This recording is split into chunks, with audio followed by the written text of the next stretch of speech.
अभी मुझे सभी लोग ये बताओ कि आईपी एड्रेसिंग सभी को पता है? आईपी एड्रेस क्या होता है? यस। हाँ, पता है। क्या होता है? आईपी एड्रेस एक तो हमारा सिस्टम का एक आईपी एड्रेस मिलता है, वो बाय डिफॉल्ट वो जनरेट होता है, उसी के टेन थ्रू हम डॉट किसी। Ten dot ten dot one, ये किस क्लास का आईपी है? इसके साथ सबनेट क्या यूज होगा डिफॉल्ट? क्लास ए 7.255.0.0.0। ठीक है। अगर मैं इसके आगे /24 कर दूं या /22 कर दूं तो उसका क्या मीनिंग होगा? वो सबनेटिंग होता है, एग्जैक्ट डेफिनेशन तो याद नहीं है। तो अभी किसी को ये चीज ना पता हो, लाइक सरोज। मुझे नहीं पता। जय। ठीक है, तो गूगल कंसोल आप लोगों ने लॉगिन कर लिया होगा। यहाँ पे आपका आ रहा होगा माय फर्स्ट प्रोजेक्ट। ठीक है। अब यस। गूगल में क्या होता है कि सबसे पहले अगर मैं लॉगिन करता हूँ तो मेरा मेन कंसर्न होता है कि मैं एक प्रोजेक्ट क्रिएट करूंगा। न्यू प्रोजेक्ट मैंने किया, जैसे यहाँ पे, एक यहाँ पे मुझे प्रोजेक्ट नेम देना होता है।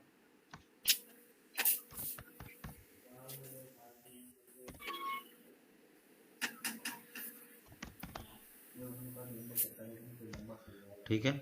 ऑर्गेनाइजेशन लेवल पे एक्सेस लेने के लिए मेरी अपनी खुद की कोई डोमेन होना चाहिए जो रजिस्टर्ड हो, जहाँ पे हम जब मेन को गूगल के साथ रजिस्टर करते हैं तब हमको ऑर्गेनाइजेशन यहाँ पे इनेबल होता है, और वो ऑर्गेनाइजेशन वही होता है जो मेरे डोमेन के लिए होता है, जिस ऑर्गेनाइजेशन के लिए डोमेन रजिस्टर्ड होगा। तो अभी इसका लास्ट में बताएंगे कैसे ऑर्गेनाइजेशन क्रिएट करते हैं, और उसके बाद इसको क्रिएट करेंगे तो मेरा एक प्रोजेक्ट यहाँ पे क्रिएट होके आ जाएगा, लाइक क्लाउड शिक्षा। ठीक है। इसके बाद जब मेरा प्रोजेक्ट क्रिएट हो गया तो मेरे पास ये सारे ऑप्शन आ रहे होंगे, आप लोगों के पास भी ऐसे ऑप्शंस आएंगे लेफ्ट हैंड साइड पे। मार्केट प्लेस, बिलिंग, आईएएम, इसमें देखो कंप्यूट, सर्वरलेस कंप्यूटिंग, फिर डेटाबेस, नेटवर्क। ठीक है, ये नेटवर्किंग, ये सारे ऑप्शन। तो एक थोड़ा सा प्रॉब्लम हो रहा है। हाँ, हाँ, ये मैं गूगल कंसोल जो मेरा ओपन हुआ है तो इसमें कंप्यूट का ऑप्शन नहीं आ रहा है। कंप्यूट का ऑप्शन कहाँ आप देख रहे हो? मैंने गूगल क्लाउड प्लेटफॉर्म ओपन किया है, ठीक हम्म, है। एंड देन आफ्टर दैट वो उसमें बिलिंग आ रहा है। एक्चुअली मैंने आज दूसरे लैपटॉप पे काम ऐसा हो कर ही रहा नहीं हूँ। सकता। आपके पास ऊपर सर्च का बटन आ रहा है, ऐसे सर्च का ऑप्शन आ रहा है, हाँ हाँ, आ रहा है। यहाँ पे सर्च करो compute, compute compute engine. Compute engine, हाँ उसमें आ गया। ठीक है। हाँ ठीक है। ठीक। अब हमको क्या करना है कि हमें सबसे पहले कंप्यूट इंजन में जाना है। हम्म,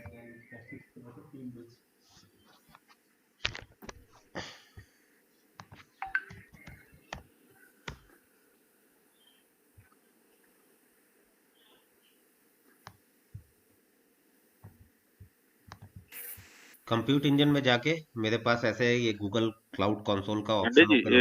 सॉरी टू इंटरप्ट। वो व्हाट्सएप आप खोले हुए हैं लैपटॉप में, उसको बंद कर दीजिए। ठीक है। तो ये मेरा गूगल क्लाउड कंसोल पे ये सारे ऑप्शंस आ गए। अभी मेरी रिक्वायरमेंट क्या होगी कि मुझे एक वीएम क्रिएट करना है। ठीक है, वर्चुअल मशीन। अब सपोज कि ये मेरा गूगल क्लाउड का ऑप्शन है, ये जीसीपी है।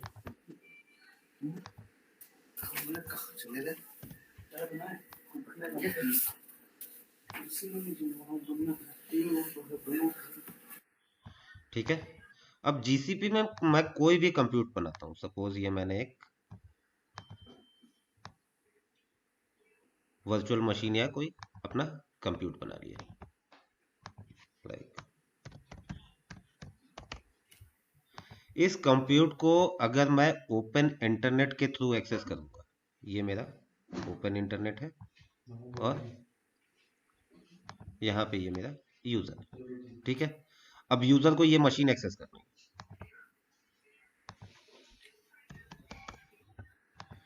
तो इसके पास क्या ऑप्शन होता है कि अगर मुझे ये मशीन यहां से एक्सेस करनी है तो फर्स्ट कि मैं इस मशीन का मेरे पास दो आईपी होगा, एक इंटरनल आईपी और दूसरा होगा एक्सटर्नल आईपी। ठीक है, किसने ज्वाइन किया है? तो ये सारे क्लाउड में ये फैसिलिटी होता है, सिर्फ जीसीपी में है ये? ये सभी में होता है। एक्सटर्नल आईपी, एक पब्लिक आईपी और प्राइवेट आईपी, दो चीजें होती हैं वो। ये कॉन्सेप्ट सभी के लिए, आईपी एड्रेसिंग सभी के लिए सेम होती है। तो अगर मुझे ये यहाँ से यूज करना है तो मैं इसकी इंटरनल आईपी अगर यहाँ पे डाल के और आरडीपी लेने की कोशिश करूंगा तो वो एक्सेसिबल नहीं होगा। उसके लिए मुझे जैसे आप लोगों ने किया होगा कि आरडीपी डाउनलोड किया होगा, उसमें आपने उसका जो पब्लिक आईपी होगा वो दिए होंगे और उसके बाद वो आरडीपी किया होगा। किया था किसी ने? यस यस यस, मैंने किया, बट उसमें तो बाय डिफॉल्ट आ रहा था हाँ, पब्लिक बाय का। डिफॉल्ट आ रहा था। वही होता है कि अगर मैं इसको आरडीपी करूं या तो ठीक, आरडीपी किस पे करूंगा? एक्सटर्नल आईपी, या एक्सटर्नल इसको आईपी हम पब्लिक आईपी भी बोल सकते हैं। ठीक है, तो एमएसटीएससी करना होगा हमें ऐसे। ठीक, एमएसटीएससी पे यहाँ पे जो भी आईपी एड्रेस होगा वो आईपी एड्रेस मैं पुट करूंगा एक्सटर्नल, और उसके बाद इसका मैं सेशन ले लूंगा और मैं इससे यहाँ पे कनेक्ट हो जाऊंगा।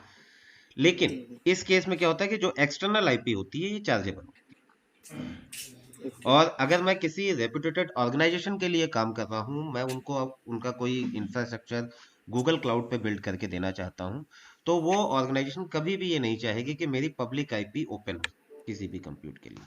तो अब अगर पब्लिक आईपी ओपन नहीं है, मींस एक्सटर्नल आईपी ओपन नहीं है, तो ये ऑप्शन ही मेरा खत्म हो जाता है। अमित जी, हाँ मैं आपसे पूछना चाह रहा था, आप जो बोल रहे थे अभी कि एक्सटर्नल आईपी ऑर्गेनाइजेशन नहीं चाहता है, हाँ, क्या रीजन है उसका? उसका चार्जेस रीजन ये या कुछ होता और? है कि अगर मैं एक्सटर्नल आईपी अलाउ करूंगा तो ये मशीन ओपन इंटरनेट के थ्रू भी इसका आईपी पता चल जाएगा और मशीन एक्सेसिबल होती है। For the security purpose company कभी भी ये नहीं चाहेगी या क्लाइंट कि उनकी कोई भी चीजें हैक कर। तो हमेशा ये रहता है कि ये इंटरनल आईपी है और यहाँ पे हमारे फायरवॉल डिवाइसेस लगी होती हैं। जब रिक्वेस्ट फायरवॉल डिवाइस पे आती है तो फायरवॉल उसको जो भी रिक्वेस्ट है उसको अलाउ या डिनाई करता है और उसके अकॉर्डिंग ये एक्सेस होता है। फॉर इंटरनल आईपी केवल फायरवॉल तक अलाउ होती है। गुड, ठीक है, डन। तो एक्सटर्नल आईपी अगर हम ओपन कर देंगे तो हमारा जो सिस्टम है वो कहीं से भी एक्सेस हो जाएगा ओपन इंटरनेट के थ्रू। तो कोई भी ये नहीं चाहेगा कि हम मेरा जो नेटवर्क है वो इतना वीक हो कि किसी को भी मेरे सिस्टम का आईपी वगैरह पता है। तो एक्सटर्नल आईपी यूज नहीं करते हैं, सिक्योरिटी रीजन है उसके पीछे। ठीक है, अब डन डन। हम जब लैब पे काम कर रहे हैं तो हमारे पास ये ऑप्शन है कि भाई अगर मेरे पास एक्सटर्नल आईपी नहीं है तो मैं कैसे इसको एक्सेस करूंगा। तो उसके लिए गूगल प्रोवाइड करता है, गूगल की एक दूसरी सर्विस है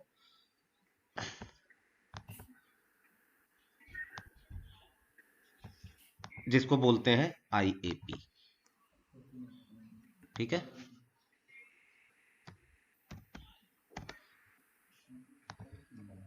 ये आईएपी का है ऑप्शन, और दूसरा जो ब्लैक वाला है ऑप्शन ये आरडीपी का है। ठीक है, तो आईएपी के लिए मुझे क्या चाहिए होगा यहाँ पे? मुझे एक तो आईएपी डेस्कटॉप डाउनलोड करना होगा। ठीक है,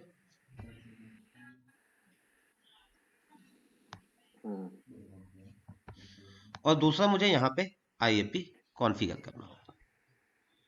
ठीक, तो आज हम ये देखेंगे कि वर्चुअल मशीन कैसे बनाते हैं और उस वर्चुअल मशीन को थ्रू आईएपी डेस्कटॉप कैसे एक्सेस करते हैं। ठीक है, क्लियर है? और एक चीज और कि अगर हम वर्चुअल मशीन बना रहे हैं तो हमारी प्री रिक्विजिट होती है हर चीज के लिए कि भाई हमको अगर कोई मशीन क्रिएट करनी है तो उसके लिए क्या क्या रिक्वायरमेंट होगी। अब यहाँ पे अगर मैं बता रहा हूँ कि ये आईपी एड्रेस चाहिए होगा, तो जाहिर सी बात है कि अगर ये वर्चुअल मशीन मैं क्रिएट करूंगा तो इस वर्चुअल मशीन के लिए मेरी कुछ प्री रिक्विजिट्स होंगी, जैसे कि आईपी एड्रेस,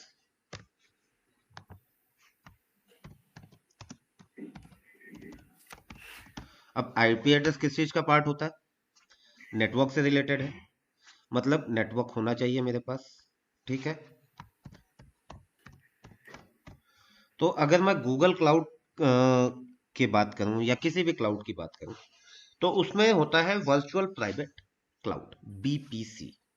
अगर मैं यहाँ पे गूगल क्लाउड की टर्म में बात करूं, तो यहाँ एक टर्म होता है बीपीसी, ठीक है। इससे वर्चुअल प्राइवेट क्लाउड, ठीक है। हम वर्चुअल प्राइवेट क्लाउड क्रिएट करते हैं, और सेकेंड हम सबनेट्स क्रिएट करते हैं, ठीक है। सबनेट्स, सबनेटिंग किसको किसको पता है? I don't know. किसी मुझे को नहीं नहीं? पता। चलो कोई दिक्कत नहीं है, जब इसको स्टार्ट करेंगे तो सबनेटिंग वगैरह का भी थोड़ा सा डिस्कशन करेंगे, ठीक है। तो हमें ये दो चीजें क्रिएट करनी होती है, बीपीसी और सबनेट। अब आते हैं प्रैक्टिकल कैसे होगा इसका। क्रिएट इंस्टेंस पे गए हम, बहुत ज़्यादा डीपली नहीं जाएंगे अभी इंस्टेंस के मामले में या वीएम क्रिएशन पे, पहले एक एक चीज को समझेंगे। अब मान लो मैंने यहाँ पे फर्स्ट थिंग कि गूगल क्लाउड कहीं पे भी कैप्स लेटर एक्सेप्ट नहीं करता है। अगर मैं यहाँ पे देता हूँ कि VM1 और वी मैंने कैप्स में दे दिया, तो ये ऑप्शन आ रहा है name must contents of the lower case letter A to Z and number hyphen, okay. तो फर्स्ट कैप्स लेटर एक्सेप्ट नहीं करेगा, एरर दे देगा। तो यहाँ हमने दिया टेस्ट VM01, ठीक। सेकेंड रीजन, रीजन की अगर मैं बात करूं तो रीजन होता है कि किस लोकेशन पे मेरा data centre, what is the location of the data centre, like it can be Delhi, Mumbai, US, UK.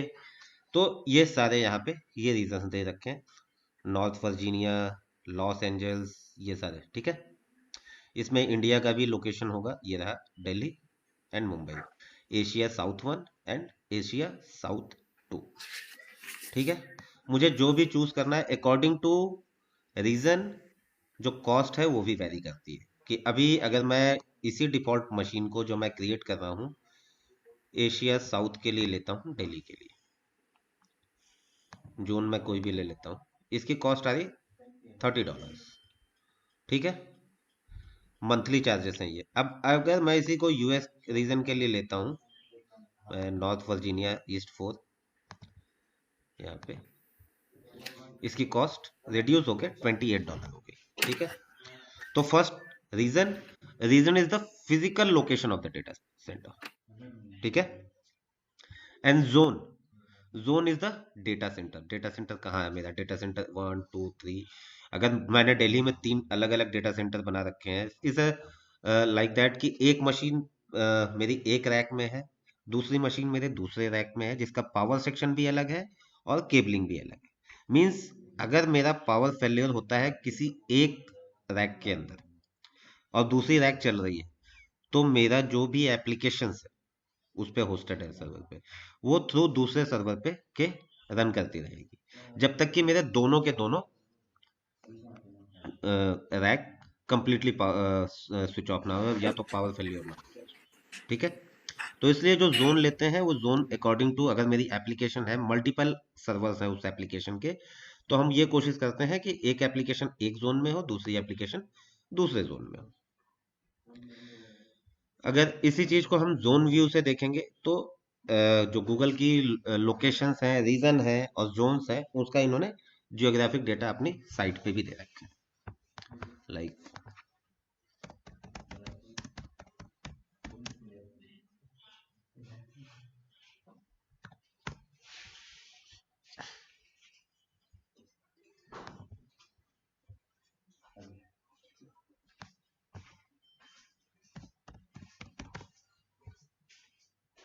Reason and Jones,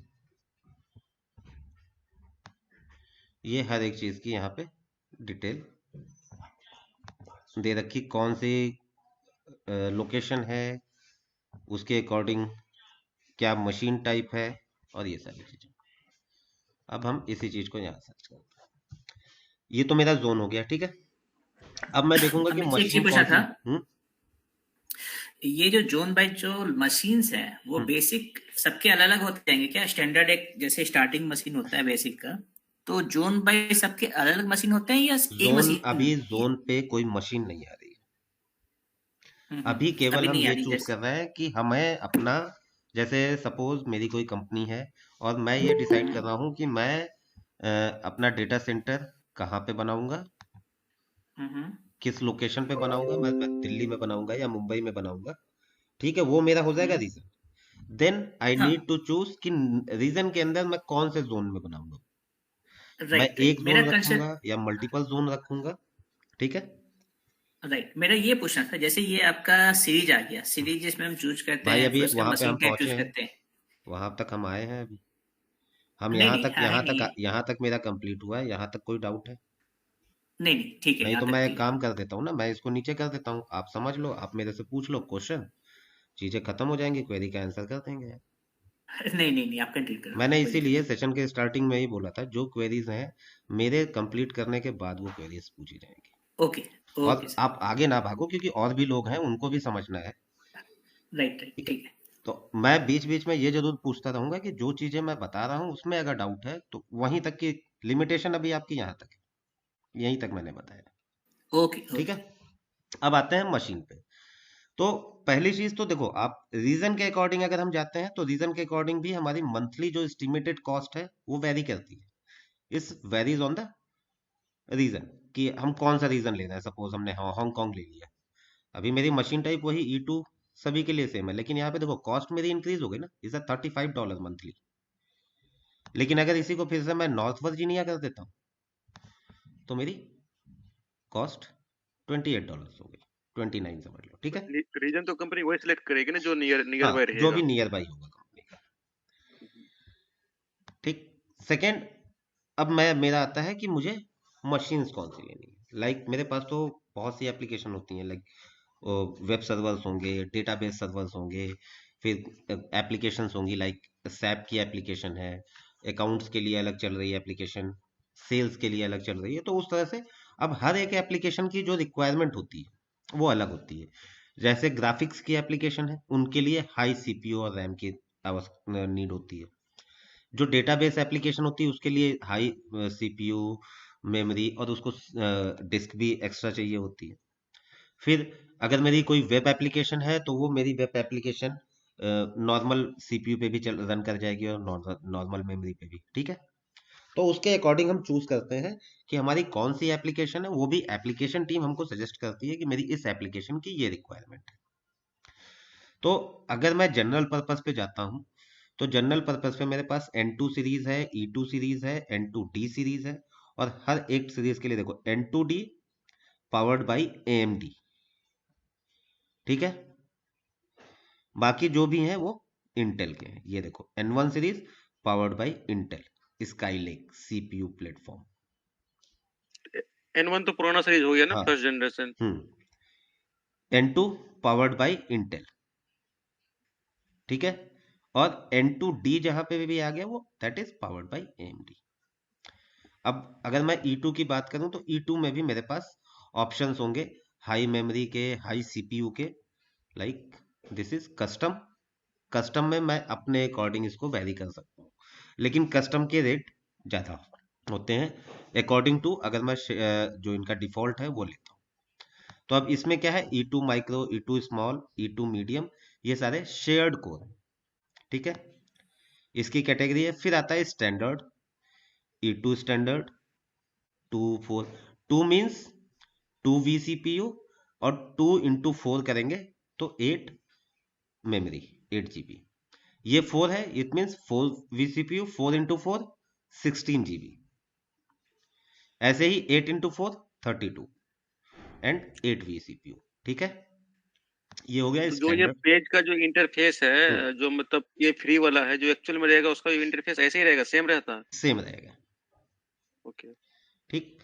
तो ये कैसे हो गया सीपीयू और मेमोरी का, ये 32 into 4 128। तो ये मेमोरी और रैम की। अब नेक्स्ट आता है इनका हाई सी मेमोरी। ये हो गया standard, shared core, high memory and high CPU. तो अगर हाई अमित जी मेमोरी में आते हैं तो हमारी मेमोरी इंक्रीज होके 216, 432, और इसके साथ नेमिंग कन्वेंशन भी चेंज हो गए। यहाँ पे स्टैंडर्ड था, ये हाई मेम है, एंड देन हाई सीपीयू। ठीक है। अमित जी यहाँ पे ये जो आगे का नंबर डाला हुआ है 2, 4, 8, ये मशीन है ना कि हाँ इतनी मशीन हम बना रहे हैं, जैसे 2 नहीं नहीं नहीं सीपीयू नहीं, अभी आप पकड़े नहीं हो सही से। देखो स्टैंडर्ड पे मैंने क्या बताया था, E2 स्टैंडर्ड 2। 2 मीन्स जो वी सीपीयू होगा वो हमारा that the number of v CPU. तो ये हो गया मेरा v CPU, virtual CPU. 2 virtual CPU हो गए 2 ना ये। सीपीयू हो गए, और विथ 8 GB ऑफ रैम। अब 8 GB रैम कैसे आया कि 2 को मल्टीप्लाई किया हमने 2 की पावर 2, 4। each vCPU 4 मेमोरी, या जो भी वी सीपीयू होगा दैट विल मल्टीप्लाई विथ 4, तो रैम की वैल्यू आएगी। ऐसे ही ये अगर मेरा स्टैंडर्ड 4 है तो इसे 4 v CPU with 4 into 4 16 GB memory. Standard 8 4 into 8 32 GB of memory with 8 GB CPU। ठीक है। Got it. इसके बाद नेक्स्ट आता है हाई मेमोरी। हाई मेमोरी में भी अगर हाई मेम लिखा है, यहाँ पे स्टैंडर्ड लिखा है, तो ये तो स्टैंडर्ड की कॉन्फ़िगरेशन होगी। हाई मेमोरी में कि कितनी जीबी मेमोरी होगी, इट्स 2 with 8, मतलब 8 GB इसमें मेमोरी है, मींस 2 वी सीपीयू के साथ 8 2 जा 16, 8 4 जा 32, 4 v CPU and 8 GB each CPU। ठीक। नेक्स्ट आता है हमारा, अब ये हाई मेम था, नेक्स्ट आएगा हाई सीपीयू। और इनकी कॉस्टिंग भी जैसे जैसे आपका वर्चुअल सीपीयू इंक्रीज होता है, लाइक मैंने इसको चेंज कर दिया, यस, हाई मेम पे ले लिया, कॉस्ट इंक्रीज हो गई। यही अगर मैं स्टैंडर्ड पे करता हूँ कि मैं स्टैंडर्ड ले लेता हूँ, और ये आवरली बेसिस पे चार्ज हो रहा है। नहीं आवरली बेसिस पे नहीं सर, दैट्स अबाउट $0.30 आवरली। इसे मंथली ठीक है, ऊपर मंथली एस्टिमेट। ओके, सो ये तो हो गया मेरा जनरल पर्पस। अब मैं आता हूँ कंप्यूट ऑप्टिमाइज्ड। कंप्यूट ऑप्टिमाइज्ड में मेरा सीपीयू रैम, इस पे भी सेम चीजें हैं स्टैंडर्ड के साथ, ठीक। 60, अब ये स्टैंडर्ड है तो स्टैंडर्ड पे क्या होगा, 4 के साथ मल्टीप्लाई होता है स्टैंडर्ड, और 8 के साथ मल्टीप्लाई होता है हाई मेम। तो अगर ये स्टैंडर्ड है तो इट मींस 32 कैसे आ रहा है कि 8 into 4, 32 GB of memory with 8 vCPU। Same here, C2 standard 60, okay, 60 multiply with 4 is a 250 GB of memory and 60 vCPU. That 60 is mentioned for the CPU. Clear? Yes, clear. And same in compute optimize is the option C2 and C2D. C2D, if anywhere, just like N2D or N2 is a AMD, and if it is a N2 is a Intel, or if it is a N2D it's a AMD. Okay, same here in compute optimize is a C2 and C2D. C2D is powered by AMD and C2 powered by Intel. Okay, next is memory optimized. In memory optimized, it will charge for high memory. In just a moment, yeah, is a M1. Compute optimized, C start with C is a C2. Memory optimized start with M is a M1. Okay, right. It's always with a high memory. Ultra memory is a okay. So it's also cost a lot. So it's around, you can see 7,000 monthly. So always go with the general purpose and when you try to create a virtual machine for learning purpose, go with the E2 micro. Okay, E2 micro or E2 small. Okay, now the charges is $14 for this. For E2 medium is a $25 and $28. Okay, Okay. so I am creating a E2 small here. So all good here till here is a general purpose, compute optimized and memory optimized. You can calculate the number of CPU and RAM. If I will provide you the naming convention, like is a high mem E2 high mem 4. It means, or is a multiply with 8, 8. means 32 GB of memory with 4 vCPU. 4 seconds. ठीक, again I am showing you here is a standard multiply with 4 with the name like E2 standard 4. अगर नाम है E2 standard 4 तो 4 जो है वो 4 से multiply होगा और 16 GB मेमोरी आ जाएगी उसकी, और ये जो 4 नंबर है इस फॉर CPU, 4 CPU. ठीक है, Got it. हाई मेमोरी में 8 से multiply by 8. 8 to 16 GB memory and 2 vCPU. And here is the same. If high CPU, naming convention like E2 high CPU 2, it means both are having 2 vCPU and 2 memory, 2 GB memory. Okay, High CPU it's multiply by 2. No. 2 GB. no, memory. it's a equal. If it's a It's showing equal, for high parallel, CPU, parallel. it's a like E2 high CPU 2. It means 2 is for memory and CPU both. Both are equal. Yes. Okay. Now comes to is a CPU platform I have selected, and one more option is here is a, you can see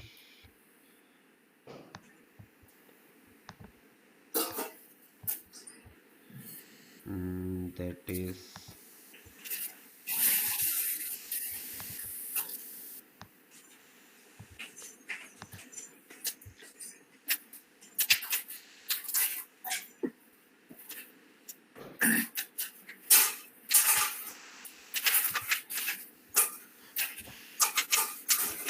Ujjwal mute कर लो यार बर्तन. now come to boot disk. अब boot disk में आप कभी भी अगर अपना लैपटॉप यूज करते हैं तो लैपटॉप में क्या होता है, C drive, D drive, like that कई ड्राइव्स होती हैं. बट जो सी ड्राइव होती है वो किस लिए होती है, बेसिक फंक्शन जो सी ड्राइव का होता है that is your boot disk. जो ओएस है वो मेरा बाय डिफॉल्ट सी पे इंस्टॉल होगा. जो मशीन बूट होगी या ओएस बूट होगा वो थ्रू सी ड्राइव होगा. बूटिंग का जो भी ऑप्शन होगा that is on C drive. ठीक है, now we are selecting the boot disk over here. Boot disk select करने के लिए कि मेरा बूट डिस्क सी ड्राइव का साइज क्या होगा और सी ड्राइव पे मैं कौन सा ओएस इंस्टॉल करना चाहता हूँ. ओएस कौन कौन से होते हैं, विंडो है, विंडोज है, लिनक्स है, रेड हैट है. तो अब यहाँ पे ये बाय डिफॉल्ट दिखा रहा है डेबियन. डेबियन के साथ जो कॉस्ट है वो दैट इज $14.87 मंथली. मैं इसको चेंज करना है, चेंज पे मैंने क्लिक किया. मैंने यहाँ पे विंडोज का ऑप्शन चूज किया. विंडोज का ऑप्शन आप लोगों में नहीं आएगा बिकॉज आपका फ्री ट्रायल है, तो उसमें आपको लिनक्स का ही ऑप्शन आएगा. ठीक है, नहीं आ रहा है, नहीं Windows. आ रहा है. विंडो आता है, विंडो आता है. ठीक है, अगर आ रहा है तो कोई दिक्कत नहीं. तो मैंने यहाँ पे विंडोज सर्वर चूज किया. देन मेरे पास यहाँ पे वर्जन्स आएंगे. ये देखो R2 डेटा सेंटर कोर और डेटा सेंटर दो ऑप्शन है. इसी तरह 2016 में भी डेटा सेंटर और कोर दोनों ऑप्शन है. हमें कोर पे नहीं जाना है बिकॉज यहाँ पे ये कमांड प्रॉम्प्ट के थ्रू सारा कुछ एक्सेस करना होता है, GUI नहीं होता है इसमें। तो मैं डेटा सेंटर पे जाऊंगा। बाय डिफॉल्ट इसकी जो डिस्क साइज है दैट इज 50 GB। इसको मैं इंक्रीज भी कर सकता हूँ, ठीक है। हम्म, अब डिस्क में चीजें हैं कि डिस्क बूट डिस्क टाइप मुझे क्या लेना है, ठीक। External persistent disk, SSD persistent disk, standard persistent disk and balance persistent disk. अगर मुझे सी ड्राइव है तो सी ड्राइव के लिए तो मैं बैलेंस परसिस्टेंट डिस्क भी ले सकता हूँ और SSD भी ले सकता हूँ। लेकिन SSD का बेनिफिट मुझे क्या होता है कि SSD अगर मैं यूज कर रहा हूँ डेटाबेस सर्वर, IOPS किसी को पता है? IOPS, इनपुट आउटपुट कैसे काउंट होता है? अगर मेरा डेटा डिस्क है तो उस पर अगर मैं कुछ सर्च करता हूँ या कुछ राइट करता हूँ तो उस पर राइट का भी फंक्शन होता है, अगर मैं कुछ सर्च करता हूँ तो रीड का भी फंक्शन होता है। मीन्स अगर मेरी कोई बुक है तो उस नोटबुक है सपोज कि मैं उस पर लिख दिया मैंने कुछ भी, और उसके बाद मैं उसको रीड करूंगा तो मेरे पास रीड राइट दोनों होगा। मीन्स इनपुट मैं क्या दे रहा हूँ, मैं उस पर लिख रहा हूँ, और आउटपुट क्या आ रहा है कि मैं उसको लिखे हुए को सर्च करके फिर से रीड करूँ। तो कौन सी डिस्क कितनी फास्ट इनपुट आउटपुट परफॉर्मेंस देती है, दैट इज योर IOPS। अब मैं ओके। डिस्क पे आ जाता हूँ एक बार।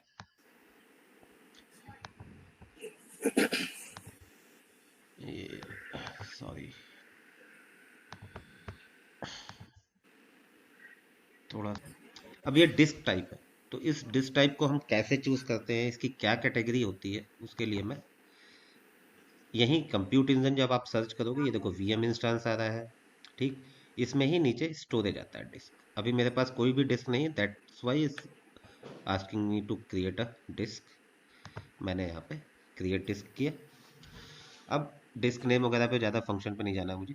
रीजन जोन वही है जो मशीन के लिए है, कौन से रीजन में रखना है, किस जोन पे रखना है, ठीक। अब ये ऑप्शन आ रहा है देखो, balance persistent disk, extreme persistent disk, SSD and standard. हर एक डिस्क का बैलेंस परसिस्टेंट डिस्क जो होती है इसका IOPS कम होता है, फिर एक्सट्रीम का IOPS और ज्यादा होता है। मतलब read write input output operations किसके कितने फास्ट हैं। जिसके इनपुट आउटपुट ऑपरेशंस ज्यादा होंगे या वो उतनी अच्छी डिस्क कहलाएगी, उसका जो परफॉर्मेंस है वो उतना ज्यादा अच्छा होगा। तो जाहिर सी बात है जिस डिस्क का परफॉर्मेंस जितना अच्छा होगा वो उतनी ज्यादा कॉस्टली होगी, करेक्ट। तो बैलेंस, फिर आता है स्टैंडर्ड परसिस्टेंट डिस्क, इसकी IOPS थोड़ी सी इससे इंक्रीज होके ज़्यादा होती है। फिर SSD होता है और उसके बाद एक्सट्रीम परसिस्टेंट डिस्क होता है। SSD जो होता है वो बेसिकली यूज होता है डेटाबेस सर्वर्स के लिए, ठीक है। अगर मैं ये कहूँ कि मुझे SAP का सर्वर क्रिएट करना है तो SAP के लिए मैं और दूसरा मैं कोई डेटाबेस बनाना चाहता हूँ MySQL का या ओरेकल का, तो उसके लिए मैं इसको यूज कर सकता हूँ। और एक्सट्रीम एक्सट्रीम भी परसिस्टेंट कर डिस्क जो सकते होता हैं। है वो स्पेशली एक सैप का HANA डेटाबेस होता है जिसके लिए यूज होता है। तो ये 4 टाइप हो गए। अब इसको कैटेगरी कैसे है, कंपेयर डिस्क टाइप, ठीक। अब मैं यहाँ 100 के लिए लेता हूँ, या 500 के लिए इन्होंने दे दिया हुआ है, दैट्स फॉर 100 GB साइज पे। अगर मैं स्टैंडर्ड की बात करूँ, कॉस्ट सेंसिटिव थ्रूपुट और optimise non boot data drive. Non boot data drive means like आपका कोई D ड्राइव है जिसपे आप अपने डेटा को स्टोर करते हो, ठीक है। हम्म, मतलब आपने एक C ड्राइव को, बूट ड्राइव को छोड़ के कोई एक ड्राइव आपने ले रखी है जिसपे आप अपनी फोटोज वगैरह स्टोर करके रखते हो, that is non boot data drive. इसकी IOPS मिनिमम जो है दैट इज 75 to 150। राइट की 150 है, रीड की 75। अब मैं इससे ऊपर आता हूँ बैलेंस पे, ठीक। बैलेंस पे जेनरिक पर्पस एंटरप्राइज एप्लीकेशन, जो भी मेरा लाइक अगर मेरा कोई वेब सर्वर है, एंटरप्राइज कोई एप्लीकेशन है उस टाइप की, जो जिसके लिए ज़्यादा इनपुट आउटपुट की मुझे रिक्वायरमेंट नहीं है, तो वहाँ पे मैं बैलेंस परसिस्टेंट डिस्क यूज़ कर सकता हूँ, जिसमें इनपुट आउटपुट पर इंस्टेंस रीड और राइट दोनों 600 होती है। इससे ज्यादा इनपुट आउटपुट ऑपरेशंस की बात करें एसएसडी पे, दैट इज 3000। ठीक है, और ये किसके लिए है? बेस्ट प्राइस पर IOPS performance sensitive business critical applications like MySQL database, ठीक है, ओरेकल डेटाबेस, इन सब के लिए एसएसडी यूज होती है। जो बिजनेस क्रिटिकल एप्लीकेशंस है जिसमें हमें परफॉर्मेंस ज़्यादा अच्छी चाहिए, उसके लिए यूज करें। ऐसे ही ये extreme high and database workload like SAP आना। सैप जो होती है, सैप सभी को पता होगा एसएपी क्या होता है।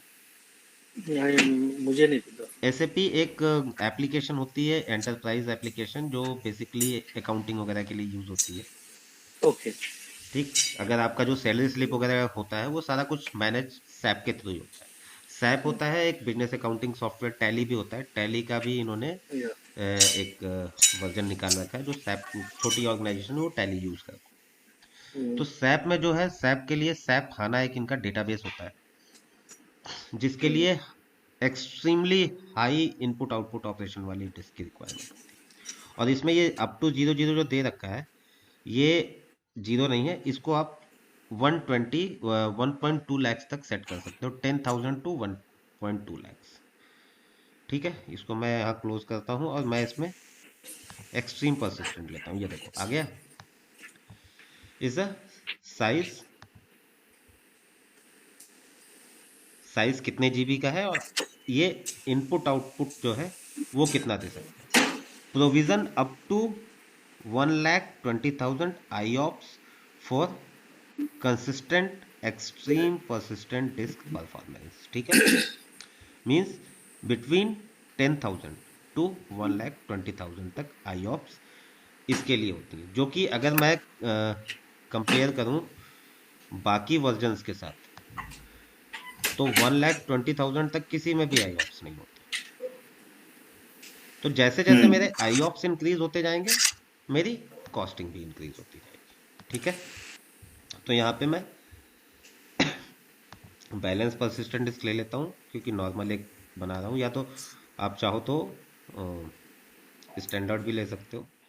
ठीक, मैंने बैलेंस लिया और इसको सेलेक्ट कर दिया। यहाँ पे मैं जैसे डिस्क का साइज भी बढ़ाऊंगा ना, तो अकॉर्डिंग टू डिस्क साइज भी मेरा जो IOPS होता है वो चेंज होता है। लाइक अगर मैं यहाँ पे 100 GB करूँ तो IOPS कुछ और आएगा, 1000 GB करूँ तो IOPS चेंज हो जाएंगे। ठीक है, 500 GB करूँगा तो IOPS फिर से चेंज हो जाएंगे। ठीक, और ये रहा 100 GB पे जो मैंने कैलकुलेशन दी थी, दैट इज फॉर 100 GB। ठीक है, आप इसको वेरी करके यहाँ से IOPS की वैल्यू चेक कर सकते हैं। ठीक है, अब यहाँ पे मैंने इसको सेलेक्ट कर लिया, यहाँ पे मेरा OS चेंज हो गया और साइज चेंज हो गया। फिर आता हूँ, अभी मैं identity and IAP access API access पे नहीं आऊँगा, इसको मैं बाद में बताऊँगा। ये फायरवॉल रूल्स बाय डिफ़ॉल्ट हमको, ये फायरवॉल रूल्स अगर हम यहाँ पे अलाउ करेंगे तो ये फायरवॉल रूल मेरे मशीन पे अटैच हो जाएगा। अगर बाई चांस, जैसे मैंने यहाँ पे ये बताया था ना कि इस मशीन को एक्सेस करने के लिए मुझे एक्सटर्नल IP चाहिए। अब सपोज कि मेरे पास एक्सटर्नल IP है और मैं यहाँ से एक्सटर्नल IP से इसको एक्सेस कर रहा हूँ और इस पर मैंने कोई फायरवॉल रूल नहीं लगाया, तो क्या ये मशीन मेरी एक्सेसिबल होगी ओपन इंटरनेट से? यस, नहीं, उसके लिए मुझे इस पे फायरवॉल रूल लगाना ही पड़ेगा। या तो मैं कोई फायरवॉल रूल क्रिएट करके इस पे अप्लाई करूं, या मैं जो बाय डिफ़ॉल्ट ये इनका फायरवॉल रूल है इसको अलाउ कर दूं। अभी मैं कोई भी फायरवॉल रूल नहीं ले रहा हूं। ठीक है, तो जब तक मैं फायरवॉल रूल इस मशीन पे अप्लाई नहीं करूंगा, ये बाहर से एक्सेसिबल नहीं है। ये बाहर से एक्सेस तो हुआ था सर्वर, ये बाय डिफ़ॉल्ट इसने तुम्हें ये वाला दिया होगा ना एक्सेस। नहीं अनचेक ही था वो, बाय डिफॉल्ट ही था वो अनचेक। नहीं नहीं, चलो। अनचेक रहता है। ये चेक किया होगा तभी, नहीं तो वो आपको नहीं नहीं आरटीपी नहीं नहीं लेने। अनचेक नहीं नहीं चेक नहीं किया। चेक नहीं किया, कोई दिक्कत नहीं, अभी चेक कर लेंगे उसको। ठीक, अब नेटवर्किंग पे आते हैं इसके बाद। ठीक, तो ये तो फायरवॉल रूल का एक हो गया। मिनट और सेकेंड पांडे जी कहाँ पे था कंफ्यूजन? ये है फायरवॉल रूल, ये वाला। अगर मैं कोई फायरवॉल रूल नहीं लगाता हूँ वीएम पे, तो वो थ्रू आरडीपी एक्सेसिबल होगा। हाँ हाँ बिल्कुल होगा। हाँ। वो बस एक मिनट उस पे आइए बताता हूँ। ये यहाँ पे अलाउ HTTP ट्रैफिक और HTTPS ट्रैफिक, इसको अगर आप चेक कीजिएगा ना, ये आप लोग अभी पार्ट रखिए इसको। ये पार्ट है जब हम फायरवॉल रूल बनाते हैं ना उस समय। अब आपका मशीन जो है RDP कनेक्ट हो जाएगा, क्योंकि SSH और 3389 ये जो दो पोर्ट है ना, SSH है लिनक्स के लिए और 3389 है विंडोज के लिए। ये दोनों कनेक्टिव नंबर, हाँ ये RDP का है। बट ये जो HTTP एंड HTTPS पोर्ट 80 और जो उसका है ना, 443, ये बाय डिफॉल्ट इनेबल नहीं होगा। 443 ये बाय डिफॉल्ट इनेबल नहीं होगा, वो फायरवॉल में जाके बनाना होगा। अभी क्या मान लीजिए कि कोई बंदा टेस्ट कर रहा है, या अभी जो आपको सिनारियो दिखा रहे हैं ये अमित बना के, उसमें से जब आप उस पे जाएंगे ना एक्चुअल में, तो कुछ कुछ चीजें चेंज हो जाती हैं। ठीक है, अभी अगर एक जस्ट इमेजिन कि मुझे एक मशीन बना के देना है, उसमें टेस्ट करना है कि वेब सर्विसेज चल रहा है, तो यहाँ पे मैं चेक कर दूंगा, वो बाय डिफॉल्ट पीछे रूल बना देगा, फायरवॉल रूल बना देगा। ठीक है, ये उसके लिए है। हाँ, इसको जैसे ही इनेबल करेंगे ये एक फायरवॉल पे जाके, अगर मैं यहाँ पे रूल बना देगा वो। जब हम VPC वाला पार्ट पे जाएंगे तो वो अभी VPC भी तो डिफॉल्ट होगा ना हाँ, पंडित अभी जी? डिफॉल्ट पे ही है, वही VPC ही पे आ रहा था। ये मेरा यहाँ पे फायरवॉल रूल होता है। तो जैसे ही मैं यहाँ पे आऊँगा, इन दोनों को ऑप्शन को चेक करूंगा ना, ये ऑटोमेटिक एक वो फायरवॉल रूल बनाने यहाँ पे के वो क्रिएट कर देगा। समय ये भी रूल भी बनाएगा, जब बनेगा तो रूल भी बनाएगा। ठीक, अब ये फायरवॉल का तो हो गया। जब फायरवॉल रूल पे आएंगे तो इसको डिस्कस कर लेंगे। फिर आता है हमारा नेटवर्किंग पार्ट। अभी देखो, मेरे पास कोई भी सबनेट है या नहीं है, ये चीज़ चेक करने के लिए मैं यहाँ पे VPC में जाता हूँ। VPC नेटवर्क, आप लोगों में यहाँ पे डिफॉल्ट आ रहा हो। ठीक है, जो भी सबनेट है वो डिफॉल्ट आएगा, जो इसके अंदर VPC है वो भी डिफॉल्ट आएगा। तो ये बाय डिफॉल्ट इसने ऑटोमेटिक जो भी इसका सबनेट है वो चूज कर लिया है इसने। जब आप मशीन क्रिएट करोगे तो ये तीन चीज़ें आप जरूर चेक करना। नेटवर्क इंटरफेस पे ये आपका नेटवर्क यहाँ पे डिफॉल्ट आएगा, सबनेट भी डिफॉल्ट आएगा। ये हो गया आपका प्राइमरी इंटरनेट इंटरनल आईपी। और ये अमित जी आपका स्क्रीन विजिबल नहीं है प्रॉपर या बिल्कुल भी नहीं है। विजिबल है भाई, विजुअल है, स्क्रीन विजिबल है, लेकिन जो आप शो कर रहे हैं वो दिख नहीं रहा है। नहीं, ये मुझे तो दिख रहा है, मुझे भी दिखता है, दिख रहा है, कर्सर मूव नहीं कर रहा है, कर्सर भी मूव कर रहा है, तो दिख रहा है सही चल रहा है।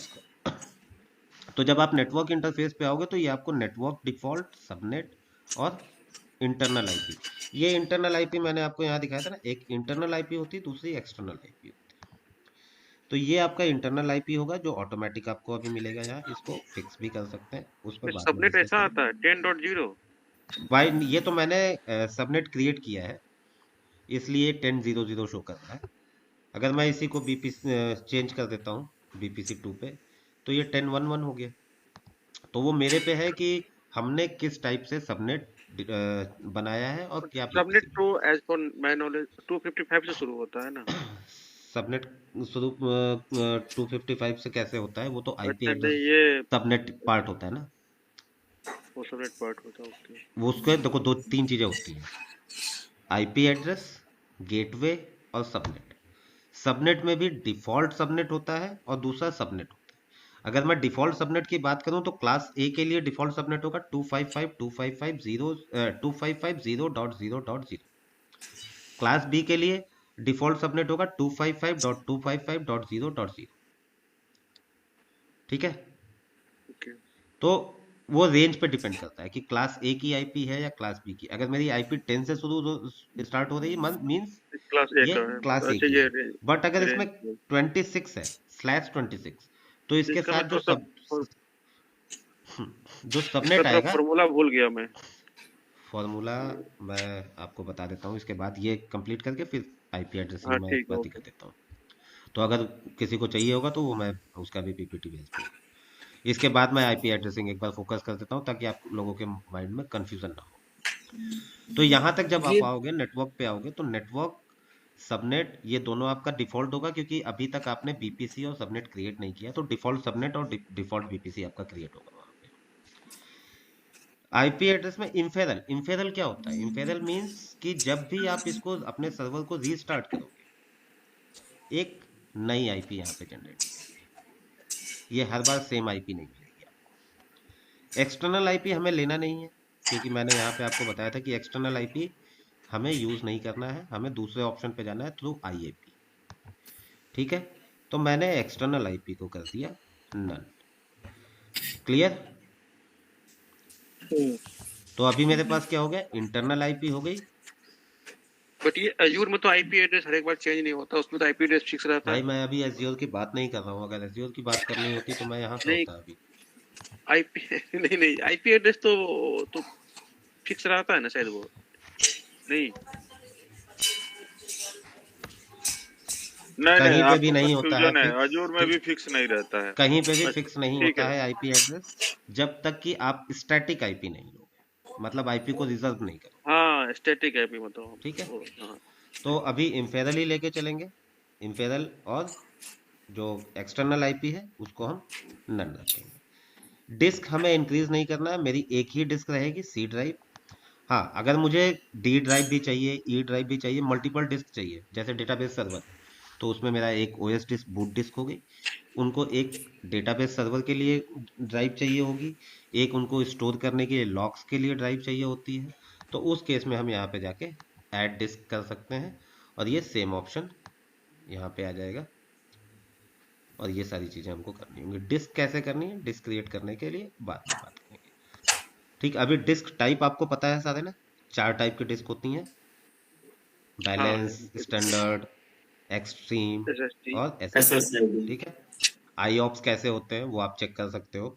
ये आपका होमवर्क भी है कि इस पे आप स्टडी करके आओगे कल। फिर मुझे सिक्योरिटी मैनेजमेंट, इसमें अभी कहीं नहीं जाना है, मुझे क्रिएट पे जाना है। ठीक है, अब लास्ट सेशन में जो बात हुई थी कि अगर मैं क्लाउड सेल के थ्रू बनाना चाहूँ, तो ये मैंने इक्विवेलेंट कमांड उठाई यहाँ से, कंट्रोल सी, नोटपैड में आ गया। ठीक है, क्लोज कर दिया। ये ये कहाँ से? क्या मैंने इक्विवेलेंट कमांड लाइन पे मैंने क्लिक पांडे किया। जी, हाँ, एक बार मैनेजमेंट वाले पे जाइए बस। मैनेजमेंट हाँ, उसको थोड़ा सा डाउन कीजिए। हाँ, और नीचे आइए, और नीचे आइए। हाँ बस, अवेलेबिलिटी पॉलिसी पे एक बार माउस रोकिए।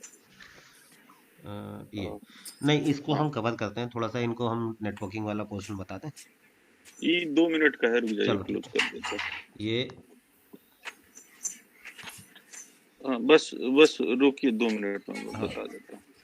बाय डिफॉल्ट ये ऑफ ही रहेगा whenever we do our job in live environment or production environment, it will be off. But जब हमारे पास कोई ऐसा सिनारियो हो कि आपको पता है कि हाँ कोई आपसे मांग रहा है कि हाँ मुझे 2-4 घंटे के लिए ही ये सर्वर चाहिए, या आपको पता है कि ये टेस्ट इन्वायरमेंट में है, और अगर ये सर्वर रीस्टार्ट हो जाता है तो उससे कोई इम्पैक्ट नहीं होगा किसी भी रनिंग सर्विसेज को, तो हम इसको क्या करेंगे, इसको ऑन कर देंगे। एक बार ऑन कीजिए पांडे जी। देखिए, जैसे ही इन्होंने इसको ऑन किया है तो नीचे वाला जो ये दोनों ऑप्शन है, ऑन होस्ट मेंटेनेंस और ऑटोमेटिक रीस्टार्ट, ये दोनों डिसेबल हो गया। ये प्राइस वैल्यू भी घट गया। हैं। प्राइस वैल्यू भी घट गया। हाँ, मैं वही आने वाला था। ये क्यों देते हैं और क्या एडवांटेज और डिसएडवांटेज है, वही दोनों बता रहा हूँ। जैसे ही आप इसको ऑन किए हैं ना, ये ऑन द स्पॉट आ जाता है। मतलब ये एक चीज कि क्लाउड में मैक्सिमम सर्विसेज जो है वो शेयर्ड सर्विसेज हैं, ठीक है। उसके अंदर लॉजिकल बाउंड्री होती है, बट सर्वर जो इंफ्रास्ट्रक्चर है वो शेयर्ड इंफ्रास्ट्रक्चर है, ठीक है। आप इसको जस्ट एज ए नॉलेज ये मैं बता रहा हूँ कि जैसे क्या है, ये मशीन है, उसका डेटा सेंटर तो चल ही रहा है। आप ऐसा है नहीं कि आप एक मशीन बंद कर दिए तो वो जाके एक फिजिकल होस्ट बंद करेगा, वो ऑन ही रहता है, ठीक है। तो क्या है, चलो टेस्ट इन्वायरमेंट के लिए वो आपको एक infrastructure just for testing purpose वो आपको दे रहा है। बट ये 24 आवर में अभी ये अपडेट हो रहा है इसका गूगल का policy, it will be available with in few days. अभी आप ये देख रहे होइएगा, यहाँ पे लिख रहा है preemptible VM cost much less but last only 24 hour. अब ये भी खत्म हो जाएगा कुछ दिनों में, ये ऑन रहेगा बट ये कभी भी ऑफ कर सकता है। गूगल बैकएंड से आपके सर्वर को ऑफ कर सकता है कभी भी। वो आपको 30 सेकंड का टाइम देता है, एक सॉफ्ट रिबूट का, सॉफ्ट शटडाउन का रिक्वेस्ट भेजता है आपके मशीन पे। तो अगर आपके मशीन पे भेजा और ऐसा ही कोई एक्टिविटी चल रहा है, बीइंग क्या कहते हैं एप्लीकेशन, आप क्या करोगे, शटडाउन स्क्रिप्ट डाल के रखोगे कि जैसे ही मेरे पास सॉफ्ट शटडाउन का रिक्वेस्ट आए तो मेरी जितनी भी सर्विसेज हैं उसको बंद कर दो, तो मशीन वो पीछे से बंद कर देगा। बस सीधा सही है, जैसे कि आपके पास बहुत सारा, आपके पास 10 गिलास पानी बचा हुआ है, कोई पिए नहीं पिए, आपके पास पड़ा हुआ है, कोई आया तो आपके पास पड़ा हुआ है, चल ले ले। लेकिन आज मेरे घर में 10 गेस्ट हैं तो मैं नहीं दूंगा, या आपने जो जिसको दिया, चल भाई मेरे घर पे गेस्ट आ गए दे दे। ये सेम चीज क्लाउड में ऐसे ही होता है, स्पेशली जब हम परमिटेबल वीएम कॉस्ट को देते हैं। और दूसरा चीज, जब भी हम कोई सर्विसेज, ये आप लोग के लिए अभी इसलिए बता रहा हूं कि जब भी मशीन बनाइएगा तो आप लोग परमिटेबल वीएम ही बनाइएगा अपनी टेस्टिंग के लिए। आप देख लीजिए कि कॉस्ट में, पांडे जी एक बार इसको ऑफ करिए वापस से, कॉस्ट बढ़ जा रहा है। कितना बढ़ा, डबल हो जाता है। ये जो it will depend on the scenario, but minimum जो डिस्काउंट होता है वो 60% है, अप टू 90% तक होता है। लेकिन इसमें कोई SLA नहीं होता है। जैसे गूगल एटलीस्ट 999 तो देता ही है, 49 तो देता ही है, up to 9 time 9 depending on the services, हर सर्विसेज के लिए नहीं है, बट 99.99% ऑलमोस्ट सारे सर्विसेज के लिए बाय डिफॉल्ट है ही मिनिमम, ठीक है। तो जैसे चूंकि ये ऑन द स्पॉट इंस्टेंस है, तो ये आपको इसमें कोई SLA वगैरह है ही नहीं। आज अभी गूगल का मन करेगा अभी आपसे मशीन ले लेगा। हाँ, लेकिन इसमें जो आप डिस्क अटैच कीजिएगा वो डिस्क डिलीट नहीं होगा, डिस्क आपके पास रहेगा, डेटा डिस्क, OS डिस्क नहीं। ये चीज ध्यान रखना है, डेटा डिस्क रहेगा, OS डिस्क नहीं रहेगा। क्लियर है? क्लियर है। इसको ऑन ही करेंगे ना जब भी बनाएंगे तो। हाँ, आप लोग जब भी बनाइएगा तो ऑन बनाइएगा। और लाइव सिनेरियो में क्या होता है, जैसे आपके पास कोई एनालिटिक्स का काम करना है, कोई रिपोर्टिंग कर रहे हैं, तो हम ये वाला मशीन, या कोई टेस्टिंग के लिए मांगा तो हम ये वाला मशीन दे देते हैं। तो इससे क्या होता है कि कॉस्ट सेव हो जाता है क्लाइंट का। क्लाउड में अभी क्लाउड इंजीनियर वाले रोल में तो नहीं, लेकिन जब हम क्लाउड आर्किटेक्ट वाले रोल पे काम करते हैं तो हमारा हर इफेक्ट जो है, हर सॉल्यूशन जो हम डिजाइन करते हैं, that should be cost effective. This is the main motto of any architect, secure and cost effective, secure and cost effective. First thing is secure and second will be cost effective. Cost effective. ठीक है, आप देख लीजिए minimum 60% जो है ये देता ही है, अप टू 90%। ठीक है, चलिए पांडे जी। ठीक है। अब जब ये मेरा कंप्लीट हो जाएगा, इक्विवेलेंट कमांड लाइन पे जाके कमांड को कॉपी करना है और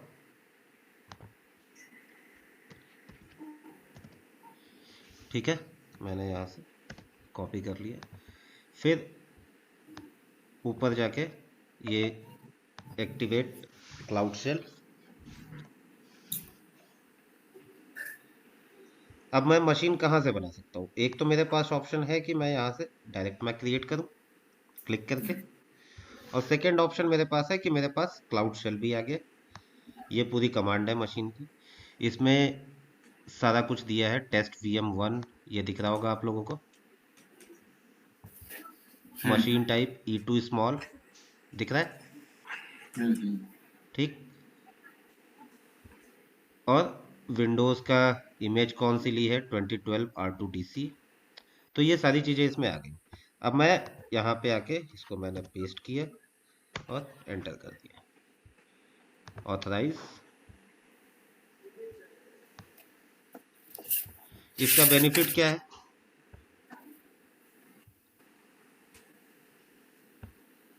ये आ रहा है error, cloud could not fetch resource. अब ये कहीं पे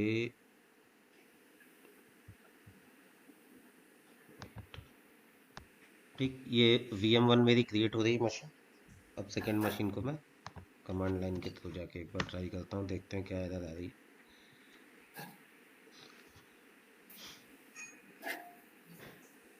जब मैंने बिना क्रिएट किए हुए कमांड लाइन डाला है तो उसमें स्टेटस में रनिंग दिख रहा है, एरर नहीं आया। ठीक है, अभी रनिंग दिख रहा है तो अच्छी बात है। यहाँ पे मुझे ये जब क्लाउड कंप्यूट तो VM बन गया आपका, आपने देखा VM बन गया। और पुराना VM तो मैंने- नहीं उठाया है जो तुम्हारा रनिंग में ऑलरेडी? नहीं, रनिंग वाला दिखा रहा है, पुराना नहीं उठाया। मैंने टेस्ट VM01 ही रखा था, नेम वही शो कर रहा है।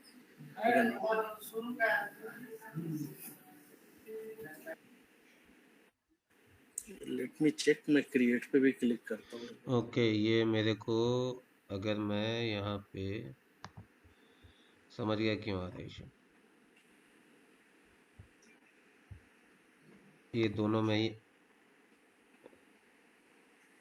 क्या फंडा कि मशीन वैसे ही बनेगी। अभी मेरे अकाउंट में कुछ इशू आ रहा है ये तो मुझे लग रहा है मैंने जो सबनेट यहाँ पे क्रिएट कर रखे हैं, या तो ये मैंने डिलीट कर रखा है कुछ इसमें, या तो करेक्ट सबनेट में एक्सेस का इशू है। देख लूँगा मैं इसको, क्योंकि ये यहाँ पे will be operation type insert failed with message सब नेटवर्क मस्ट हैव पर। पांडे जी वो आपके सबनेट का है इशू। हाँ, ये सबनेट का ही दिखा रहा है। सबनेट प्राइवेट नहीं बनाया हुआ है, इसलिए ये इशू आ रहा है। उसको डिलीट करके बना लीजिएगा, ठीक है भाई। ठीक है, वो सबनेट का तो मैं बाद में देख लूंगा। ठीक, अभी अब यहाँ तक तो हो गया कि मशीन कैसे क्रिएट करनी है। दोनों ही मेथड आप लोगों को समझ में आ गए होंगे कि अगर मुझे कमांड लाइन उठानी है तो मैं कमांड लाइन कहाँ से पिक करूंगा। ठीक है, ठीक है।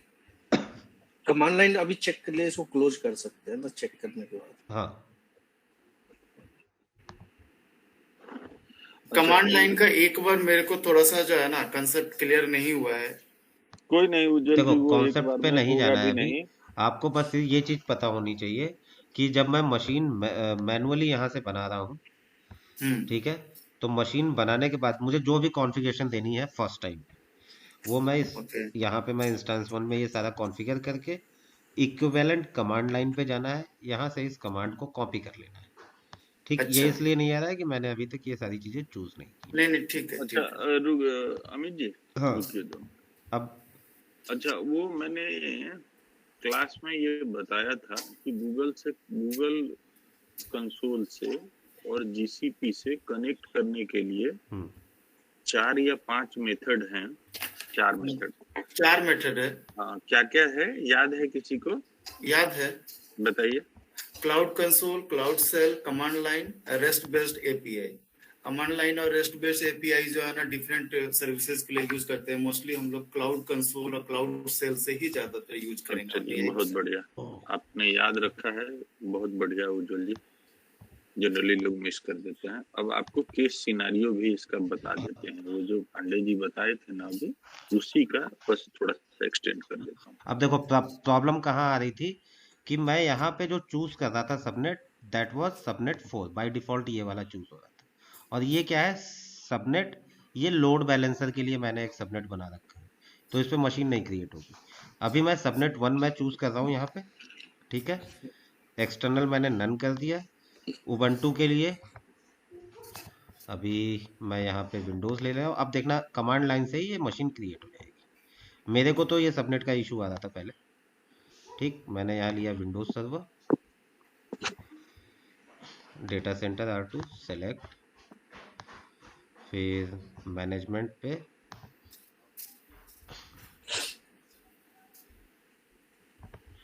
प्रिम्प्टेबिलिटी ऑन कर दिया मैंने, प्रिम्प्टेबल VM हो गया। इक्विवेलेंट कमांड लाइन उठाया, ये कॉपी क्लोज, शेल पे आके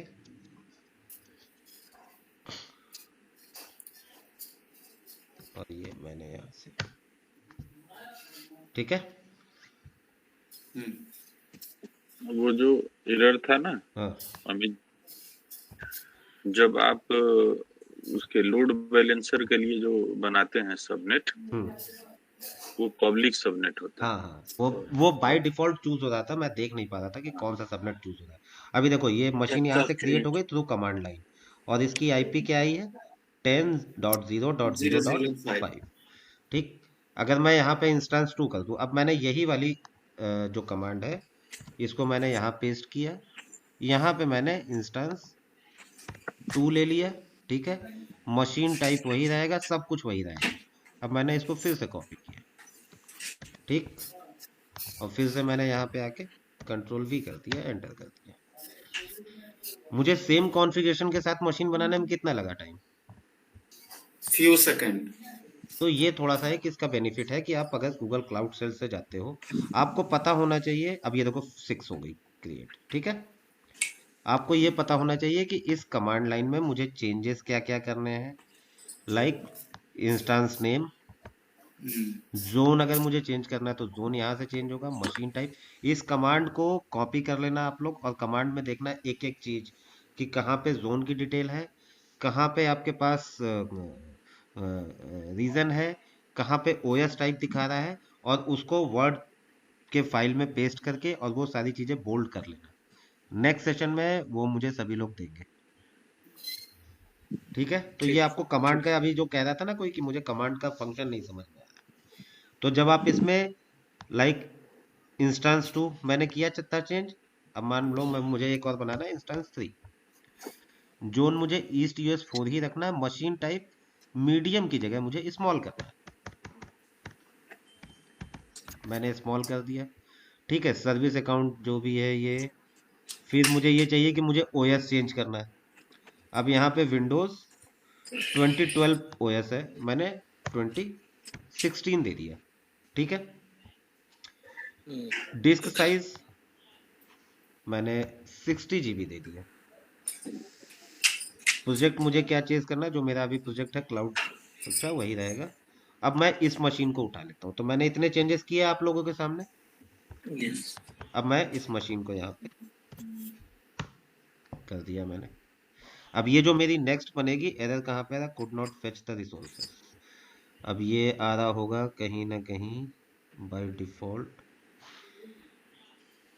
कौन सा वो आप बिना ये देखे, आपने मैं वही बोलने वाला था। सर्वर 16 जो डाला है ना 2016, ये वो एरर है। हाँ यही एरर है, तो ये इसको error मैं 12 कर देता हूँ, क्योंकि ये चीज मुझे नहीं आइडिया कि क्या चीज होगी वहाँ पे। इमेज इमेज नेम वहां से देखना होगा जब भी आप करते हैं। सर्वर राइट चूज करना पड़ेगा। हाँ ठीक है। सर्वर अभी नहीं, सर्वर ही नहीं, एवरीथिंग, आप जो भी सर्विसेज आप ऐसा कर रहे हैं, ठीक है, आप ये बाकी अब फटाफट हटा भी दीजिए पांडे जी। ठीक, अब मैं आप एक मिनट, अब मुझे यहाँ का ये तो अभी देखो केवल ये कमांड आपको समझनी है, ठीक है, आपको उसी कमांड को यूज करके 2 या 3 मशीनें क्रिएट कर लेनी है, डिफरेंट चेंजेस करके। ओएस ठीक है। मशीन इमेज टाइप जो है वो आपको मिलेगा मशीन इमेज में जाके, ठीक है। जब आप यहाँ पे मशीन इमेज क्लिक करोगे तो ये आपको मशीन इमेज का नाम की जो लिस्ट है वो यहाँ पे आ जाएगी। मशीन इमेज यहाँ से नहीं है, ये डिस्क स्नैपशॉट इमेज, ठीक। ये किस में आ रहा है? स्टोरेज के अंदर इमेज में आ रहा है। तो अगर आपको डेविएन 10 लेना है तो आपको यहाँ से कॉपी करना होगा इसको, ठीक है। और यहाँ पे आपको डेबियन नेम के आगे ये जो इसकी जगह पे है, ये विंडोज की जगह पे, ये आपको यहाँ पे पेस्ट कर देना होगा, ठीक है। और इमेज नेम ये भी चेंज होगा यहाँ पे। तो जहां जहां पे भी अभी इमेज नेम ना चेंज करना, आप instance name, instance size machine का, और रीजन या जोन अगर आप चेंज करके देखना चाहो, लेकिन उस रीजन और जोन में आपका बीपीसी होना चाहिए और सबनेट होना चाहिए। अभी मैं इस मशीन को यहाँ से देखो, स्टॉप करने का ऑप्शन है, डिलीट करने का भी ऑप्शन है। मैं इस मशीन को डिलीट कर दे रहा हूँ क्योंकि मुझे एक मशीन की ही रिक्वायरमेंट है। अब नेक्स्ट हमारा क्या था कि अभी हम जो स्टार्टिंग में डिस्कशन कर रहे थे वो ये था कि मशीन बनाना है, एक्सटर्नल आईपी उसकी डिसेबल करनी है, और ताकि वो आरडीपी के थ्रू एक्सेसिबल ना हो, फिर हमें आईएपी पे जाना है। अब नेक्स्ट स्टेप क्या होगा? अभी हमने मशीन बना लिया, सारे ऑप्शंस देख लिए मशीन क्रिएट करने के। अब हम जाएंगे कि आईएपी कैसे कॉन्फ़िगर करना है इस मशीन को एक्सेस। पांडे जी रुक जाओ,